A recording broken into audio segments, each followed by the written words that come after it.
ലോഷി marking ചെയ്യാൻ വന്നിട്ട് ഇന്നെന്താ റിസർച്ച് ചെയ്യുന്നത്? മാം ഇവിടെ ഫുൾ ക്ലേ സോയിൽ അല്ലേ? അതെ, കംപ്ലീറ്റ് ക്ലേ ആണ്. കോൺക്രീറ്റ് കോളം സ്ട്രക്ചർ ചെയ്യാതെ എന്തുകൊണ്ടാണ് പൈൽ ഫൗണ്ടേഷൻ ചെയ്യുന്നത്? എടാ, കുറേ ഫാക്ടേഴ്സിനെ ബേസ് ചെയ്തിട്ട് വേണം നമുക്ക് ഏത് ഫൗണ്ടേഷനാണ് വേണ്ടതെന്ന് നമ്മൾ സെലക്ട് ചെയ്യാൻ വേണ്ടിയിട്ട്. മീൻസ് ഇപ്പം നമ്മൾ എടുക്കുന്ന ലാൻഡ് ഉണ്ടല്ലേ, അത് കംപ്ലീറ്റ് ഒരു വെറ്റ് ലാൻഡാണ്. നമ്മളിപ്പോൾ അവിടെ വെല്ല് കുഴിച്ചപ്പോൾ കാണുന്നില്ലേ? അപ്പോൾ വെറ്റ് ലാൻഡ് നമ്മൾ എടുക്കുമ്പോൾ ഒരുപാട് കാര്യങ്ങൾ ശ്രദ്ധിക്കാനുണ്ട്. ഈ ഫൗണ്ടേഷൻ എന്ന് പറയുന്നത് തന്നെ പലതരത്തിലുണ്ട്. നോർമലി നല്ലൊരു ഹാർഡ് സ്ട്രാറ്റ്, അതായത് ഹാർഡ് സോയിലൊക്കെ ആണെങ്കിൽ നമുക്ക് എന്ത് ചെയ്യാം, കല്ല് ഉപയോഗിച്ച് ഈ നാട്ടിലെ വർക്കേഴ്സ് ആയാലും എൻജിനീയേഴ്സ് ആയാലും ചെയ്യുന്ന രീതിയിൽ കല്ല് ഉപയോഗിച്ച് അടുക്കി വെച്ച് പോകുന്ന രീതി, അപ്പോൾ അതുപോലെ നമുക്ക് ചെയ്യാം. അല്ലെങ്കിൽ നമുക്ക് എന്ത് ചെയ്യാം, കുറച്ചും കൂടി സോഫ്റ്റായ സ്ഥലമൊക്കെ ആണെങ്കിൽ നമുക്ക് എന്ത് ചെയ്യാം, column structure, concrete column structure ഉപയോഗിക്കാം.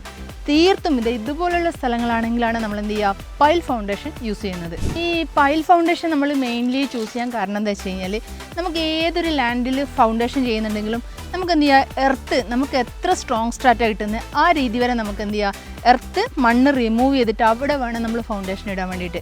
അപ്പോൾ ഇതുപോലെയുള്ള ലാൻഡിൽ ഒരിക്കലും നമുക്ക് എന്ത് ചെയ്യുക, പെട്ടെന്ന് സ്ട്രോങ് കിട്ടില്ല. എന്തായാലും ഒരു 5-6 മീറ്റർ ഡൗണിൽ മാത്രമേ നമുക്ക് എന്ത് ചെയ്യുക, സ്ട്രോങ് ആയിട്ടുള്ളൊരു ഏരിയ കിട്ടൂ. അപ്പോൾ അങ്ങനെയുള്ള സ്ഥലങ്ങളിൽ ഒരിക്കലും എന്ത് ചെയ്യുക, നമുക്ക് മാൻ പവർ ഉപയോഗിച്ചിട്ട് നമുക്ക് അത് ഫില്ലിങ് ചെയ്യാനോ കോൺക്രീറ്റ് സ്ട്രക്ചർ ചെയ്യാനോ പറ്റില്ല. അപ്പോൾ അങ്ങനെയുള്ള സ്ഥലങ്ങളിലാണ് ഈ പൈൽ ഫൗണ്ടേഷൻ യൂസ് ചെയ്യുന്നത്. മാം, അപ്പോൾ പൈൽ ഫൗണ്ടേഷൻ കുറച്ച് എക്സ്പെൻസീവ് ആയിരിക്കൂലേ?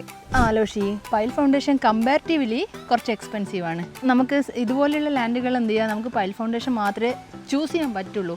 കാരണം ഫ്യൂച്ചറിൽ എന്ത് ചെയ്യുക, ഈ വീടിൻ്റെ വെയിറ്റ് കാരണം എന്ത് ചെയ്യുക, ഭൂമിയിലേക്ക് നമ്മളെ വീട് കുറച്ച് പോകും. അപ്പോഴാണ് നമ്മളെ ഈ വോളിലും മറ്റും എന്ത് ചെയ്യുക, ക്രാക്കുകൾ കാണപ്പെടുന്നത്.